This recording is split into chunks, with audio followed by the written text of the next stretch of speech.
Patching, the act of fixing a small hole in your software to prevent a major leak in your security. The great Android versus iPhone debate, it's like choosing between a designer outfit and a generic t-shirt. Both serve the same purpose, but just one looks better. And an AI assistant that can hold a conversation and make you feel like you're not alone, even when you're stuck in quarantine. These stories and much more on today's episode of MSP Dispatch.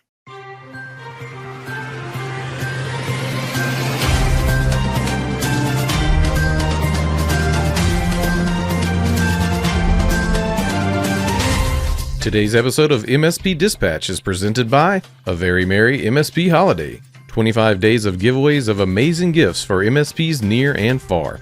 Simply register for a chance to win, then, beginning December 1st, each day we will randomly select a winner of that day's gift. To learn more or register to win, visit go.oit.co/Christmas. Ho, ho, ho, and good morning. Welcome to the December 6th episode of MSP Dispatch, your source for news, community events, and commentary in the MSP channel. I'm Orsini, joined as always by my co-host, Mr. Tony Francisco. How you doing, Tony? Excellent, brother. Tell me about how the heck are you doing? I feel like we don't see each other forever, and then we get back, we're having a great time, and then how are you doing? I'm fantastic. I get to come to work. I get to hang out with my friends. I get to learn a few new things about the MSP channel. It's a good day, man. Nice. Hey, so I got a question for you. What's up? Do you notice everything looks good about me? Like I'm postured correctly. I'm not carrying anything. You don't notice anything, do you? You are glowing, sir. You are beautiful. You don't notice anything about me. I'm good. You know why? Because I'm Why? sneaking in these little USB adapters. You didn't even notice that. Do you like that? Look at this. Ooh, I'm carrying stacks of them. I have like stacks in my underwear. That is amazing. At what point are you stuffing too much to conceal? Like, is there a line? It's funny that you say that. So it turns out a Chinese woman snuck 200 Intel Alder Lake CPUs in her belly as a fake pregnancy attempt going through customs because of the chip shortage there. First off, that is marriage material. That is 100% marriage material. But they caught her because she's extremely pregnant, but she's walking like a normal person. So she kind of blew it on the entry there. Wait, so she wasn't waddling and that was the giveaway? That was the giveaway. I figured like being pregnant is like the safest way to smuggle something, because like what TSA agent wants to be like, assume pregnancy, right? Like you're walking into dangerous waters there. I mean, man. Good on them. Let's talk about the chip shortage is that bad where you're just smuggling chips in a woman's belly, and it's not the first time it was done. It's actually been done several times. That is amazing. This is the latest occurrence of it. So chip shortage is real. Supply chain management issue, it's real. And there are some really good women out there. I just want to point that out too. You know what else is real? Our news, sir. Oh, let's get into some news.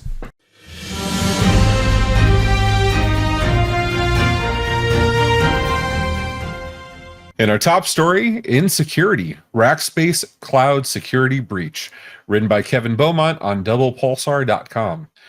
Rackspace suffered an outage that lasted from December 2nd through December 4th, affecting thousands of small to medium-sized businesses. On December 2nd at 2:49 a.m. Eastern, Rackspace announced it was investigating an issue affecting its hosted Exchange environments. It added that users might experience an error accessing their Outlook web app and syncing their email clients. Early morning of the same day, Rackspace updates described the problem as connectivity and login issues. In the late afternoon, the company announced that they were still investigating the outage and its engineering teams were working on a resolution. December 3rd, Rackspace posted that upon further analysis, the issue was a security incident and the company's technicians had powered down and disconnected the Exchange environment. By December 5th, the company said it had mobilized 1,000 support staff to help its customers and said that it had restored email services to thousands of customers and continues to do so. The company also advised that the best solution for affected customers is to move to Microsoft 365 To wit, they were offering an Exchange One online plan for those affected by the outage. Tony, you know a little bit about hosted Exchange.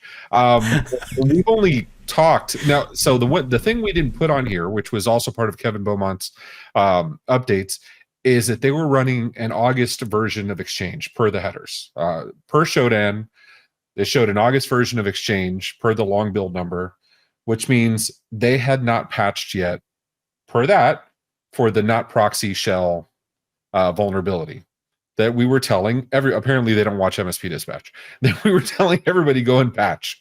And I believe the last time we talked about not proxy shell, we said get off hosted Exchange, go to Microsoft 365, which is exactly what Rackspace is saying. I mean, does this not sound a little too late? I know we've never heard it before. Quick recap for everyone. I invented multi-tenant hosted Exchange back in 2003, yada, yada, yada. We had, I think we had 12 employees. We had 46,000 customers in 32 countries. This is, I think, 2004, 2005, somewhere in there. I know Exchange. I know it very, very well, or at least knew it. You pass any technology by for 6 months, you don't do anything, you turn around, you're like, whoa, what is this new magic?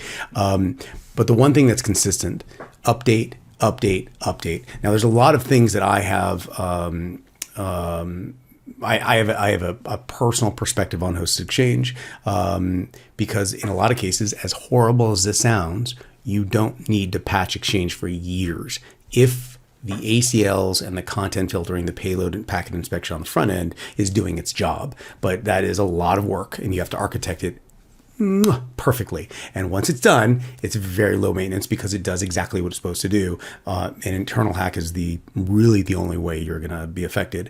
But Rackspace is not a small player. They are a big player. And notice the first thing that they did was, hey, go to hosting or go to Office 365. Hosting it themselves is such a burden. It is so time consuming. And those customers have been there 2003, some of those customers have been there since that point. Migrating them is brutal, and it has to be done independently for each customer.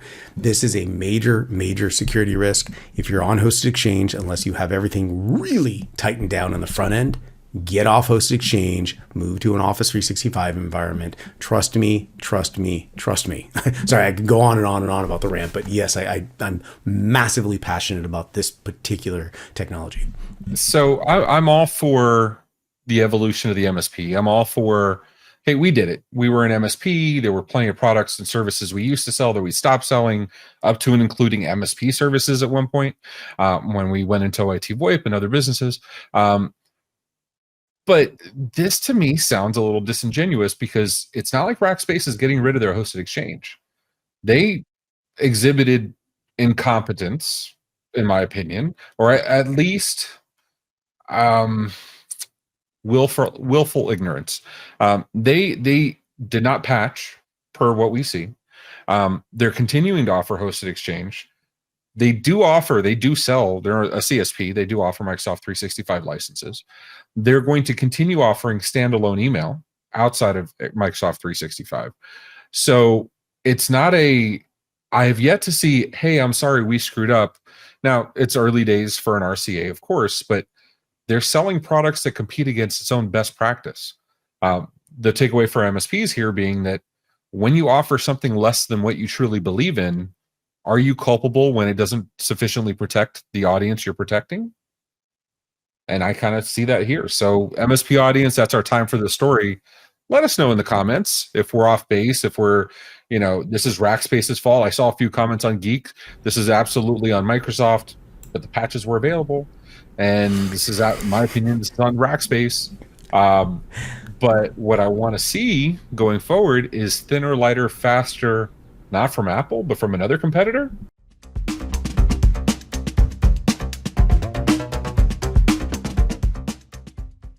Yes, jumping straight into this from CNBC.com and a story by Ryan Brown.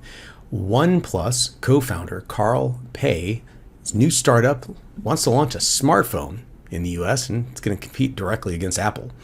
The UK-based consumer tech company, Nothing, is the name, is setting its sights on the US with ambitions taking on the Apple iPhone.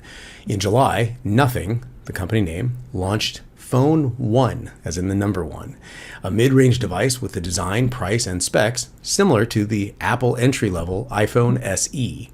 The company, which is backed by iPod creator Tony Fadell and Alphabet's VC arm GV, has only launched its smartphone in Europe, the Middle East, and Asia so far, not the US or Canada. The company expects its revenues to jump more than tenfold in 2022 from about $20 million US to $250 million in 2023, according to the figures shared with the CNBC exclusively.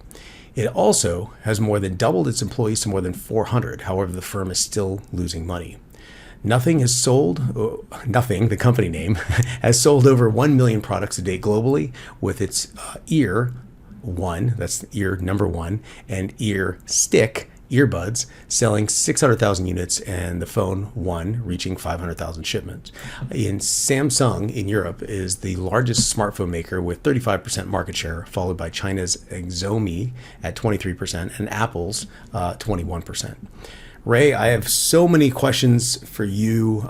We have another player that's coming in the market. That player is taking on the iPhone. I'm kind of a fanboy, but I'm not a fanboy, but I'm totally a fanboy.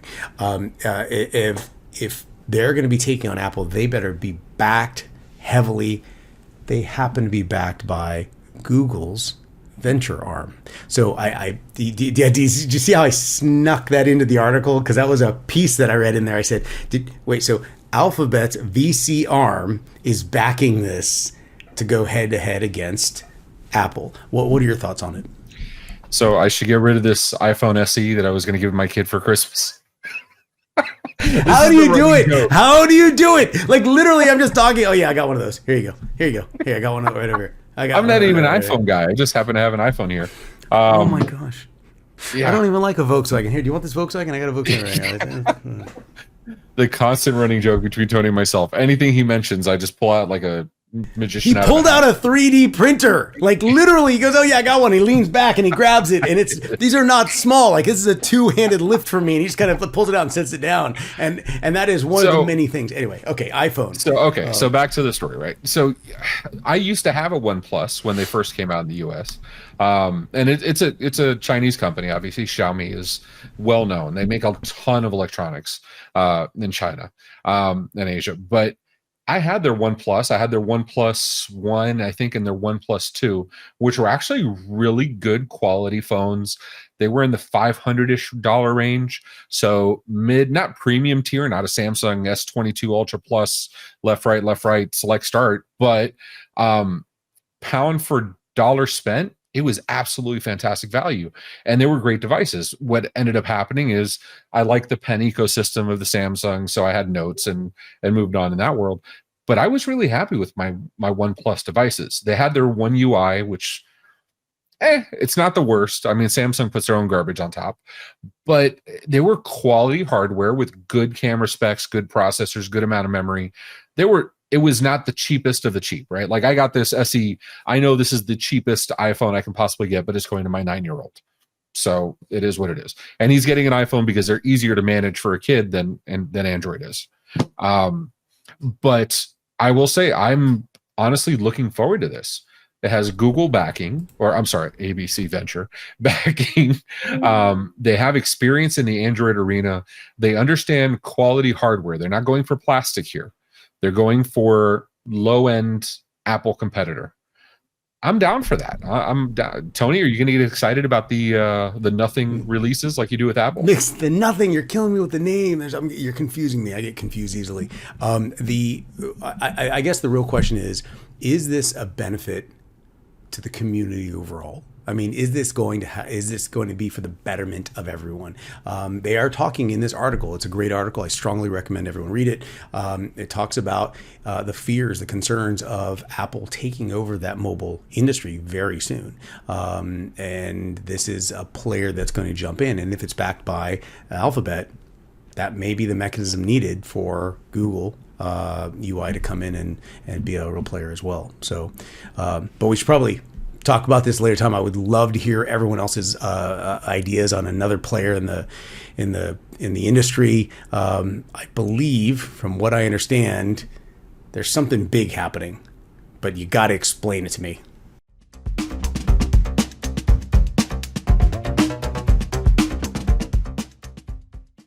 And our third top story of technology, ChatGPT able to create automation scripts. ChatGPT is a conversational chatbot developed by OpenAI. It was launched for public beta testing on December 1st. It's trained to follow instructions in a prompt and provide detailed responses. Users can input their queries, and chatbot will reply to them. Many may think this is no different from other AI chatbots, but according to its creators, ChatGPT can answer follow-up questions, admit mistakes, challenge incorrect premises, and reject inappropriate requests. OpenAI says that ChatGPT was trained by using reinforcement learning from human feedback, RLHF, to make it more fine-tuned and conversational. Human AI trainers provided responses to the conversations in which they played both sides, the user and the AI assistant. Despite speculations that it can replace Google search and even humans, ChatGPT has its limitations. OpenAI admits that the chatbot is sensitive to how input is phrased. If the query is phrased differently to the style it knows, it may not know the answer. In addition, the answers are sometimes nonsensical, often wordy, and it frequently overuses certain phrases. Now, Tony, my my opening teasers are usually a little more pop culture themed. Sometimes they have a little rap lyric they're referencing. Usually they're a lot more dynamic, but this time I used ChatGPT to create the opening teasers. I went and the exact questions I wrote were, give me a quip about cloud security, and then give me a quip about patching. And it came back with what I opened up in the beginning, which was, patching is the act of fixing a small hole in your software to prevent a major leak in your security. Pretty to the point. It gave me the Android debate one, and it gave me the AI assistant one. And I thought that was kind of cool. What this Redditor poster found is that they wrote, write me an automation for, I forgot what they, to download something from Azure AD, get me name and phone number. And it did exactly that in PowerShell. I'm sorry, please remit the question in better style. I'm going to show you how this works exactly. Simon, you can take that off and I'll put up here. And it's basically this. Just go in and say, write me a limerick about Tony Francisco. And sure enough, it starts writing. It's Tony, you broke it. Now, I will say this has been going on and off throughout the day. As this has gained popularity on socials and everywhere else, it has gone up and down. It says, there once was a man named Tony Francisco whose limericks were quite mellifluous. We're going to have to Google that one. He'd jot them down quick with a quill and a stick, and they'd always come out super auspicious. What the heck? Yeah. Listen, yeah. Okay. So I said this is something huge, and here's the reason why I opened it up with that. This is the crossing the chasm between the human phrase as opposed to computer language to computer language to pull the results to wherever that may be and spitting them back out in human language. And this is crossing that chasm in an over-the-counter fashion. This is fascinating. If you can go say right now, hey, give me a query code for X, and it does that. I mean, that's why you're a subscription member to the Experts Exchange. That's why you're finding people to answer questions about everything on a technology level, or finding a recipe for something. This can now do just by simply asking. It's like Google was initially, and it blew our minds, but more. I'm fascinated. Give me your thoughts. I mean, this doesn't surprise me that it's beholden to the style of questions that you ask it. I mean, Google itself, if there's anything that IT people are most adept at, is being able to whittle down the query to its most necessary parts and put that in a search engine in a way you're going to get the results you need back. I mean, I have shirts from my MSP days where it says, I'm a Google ninja. You know what I mean? That's basically what IT people do. Now that it can write, there's linters, there's IntelliSense, there's code snippets. So I don't see that if this can save time for you, much like GitHub's Copilot will write some code for you, I think all for the better. And if that code can be more secure, have less flaws, and we don't need to worry about patching as often, I'm in. But quick throw. I'm gonna throw this out though. What happens when it gives you an answer that's wrong? Where's the liability? I mean, we'll ask Elon. He'll tweet about it, I guess. It's the same question if the car, hits somebody, self-driving car. But let's hear from the audience. We want to know. Hit us up in the chat below or in the comments. But for now, Tony, let's do some notable mentions.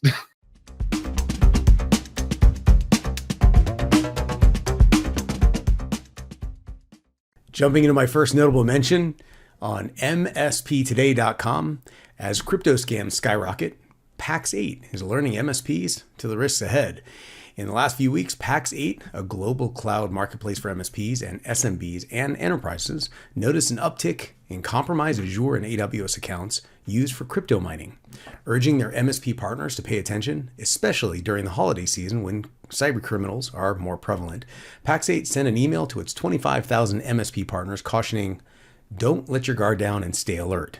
PAX 8 recommends several steps for MSPs to take, starting with setting up multi-factor authentication, MFA, on accounts with Microsoft, which makes those accounts more resistant to phishing and channel jacking, and cited an article posted by Microsoft on how to enable MFA. For more information, please read our show notes. And in my next notable mention from Engadget.com, Google is shutting down Duplex on the web. Another Google service will soon join the company's graveyard of apps. The search giant quietly announced this week it's shutting down Duplex on the web. The company notes the service won't work after the end of 2022 as, quote, "We continue to improve the Duplex experience. We're responding to the feedback we've learned from users and developers about how to make it even better." A Google spokesman told the outlet, quote, "By the end of this year, we'll turn down Duplex on the web and fully focus on making AI advancements to the Duplex voice technology that helps people the most every single day." In my first notable mention, Infostealer malware market booms as MFA fatigue sets in. Written by Nathan Eddy for darkreading.com. According to the report of Accenture's Cyber Threat Intelligence team surveying the Infostealer malware landscape this year, malicious actors are finding success in deploying Infostealer malware by using the stolen credentials and social engineering to carry out breaches and leveraging MFA fatigue attacks.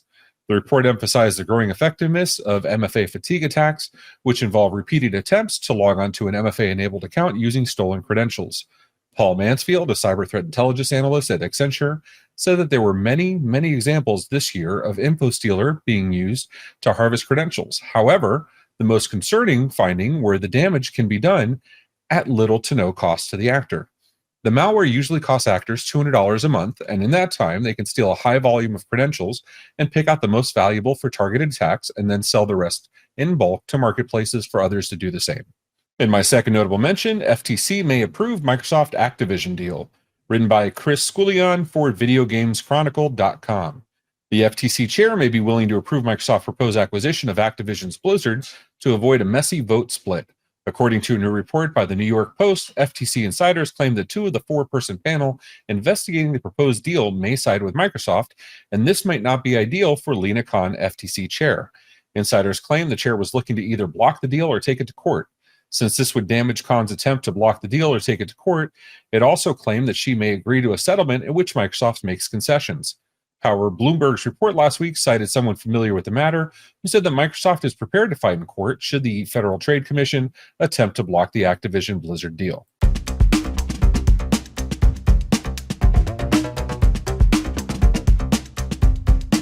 And jumping into our community events.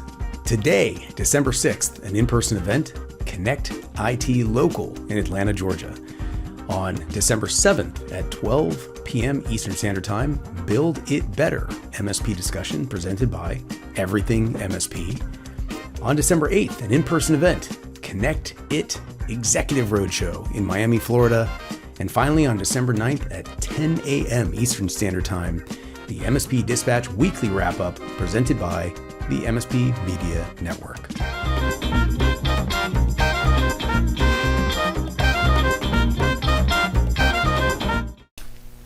Hi, I'm Aaron, and I'm a jobaholic. We all have something in common. We all have a worst job story. Each episode, I'll welcome one guest to share their most insane worst job story. And in return, I'll share one of mine. Join me the first Friday of every month for new episodes of 38 at 38. So how'd you like today's show? If you liked it, hit the thumbs up button. If you didn't, go ahead and hit it 3 times. And if you want to hear more, go ahead and hit that subscribe button on YouTube or your favorite podcatcher. Did you know we also have a Discord where we post stories all week long? Did you know we have a Discord where we post stories all week? You can propose your own stories and even vote on which ones we'll cover. As my friend Rich Mankey says, make sure to tell a friend. Also be sure to follow on social media at MSP Media TV. Have any questions? Email news@mspmedia.tv for answers on the next episode, or leave us a voicemail, 833-MSP Network. Tony, we had AI. We have an iPhone competitor. I have to go throw this away now because you pointed out to me I completely wasted my money on an iPhone. But all in all, I'd say it was a good episode. How do you feel, man? I'm good, man. I'm figuring out how to smuggle in these USB adapters, the chip shortage. I didn't really. Do you think they noticed if I was pregnant? Maybe No, I'm just a listen. I think that's big perfect. pregnant girl. I think in your perfectly coiffed hair with your on fleek eyebrows, I think hiding it there, you're fine. They're going to get caught by the blue steel. They're not going to notice the USBs. If I could proffer something, if you're going to hide a USB, maybe do it in a rubber ducky. And then you can, then it's cute and nefarious. But until next time, everybody, thanks for watching Dispatch. Take care of yourselves and each other. See y'all.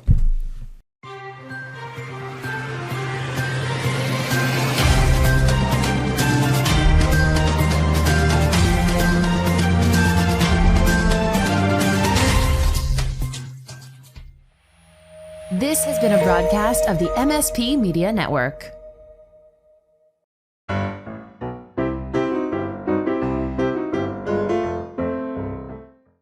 Patching. Sorry, I'm going to do it without screaming. But according to its creators, ChatGPT can answer follow-up questions, admit mistakes, challenge incorrect premises, and so close. ChatGPT can answer follow-up questions. Sorry, let me do the whole sentence. In addition, the answers are sometimes nonsense. Wow. Let's get into some blah, blah, blah, blah, blah. You're muted. Tony is muted. Ha ha ha ha ha.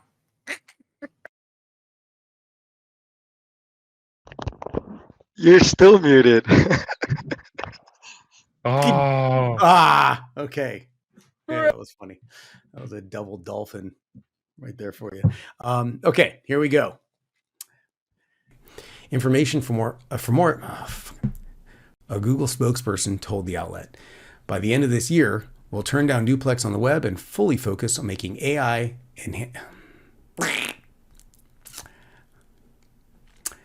A Google spokesman told the outlet. Look, what is happening here? Like, where's my tongue? Like, I don't know where it was happening. Here we go. Ready? According to the report of Accenture's cyber threat intelligence team surveying the year, I didn't even get to the period. According to the So, how'd you like today's show? If you liked it, hit that thumbs up button. If you didn't, hit it 3 times. And if you want to interrupt me, just say that while I'm talking.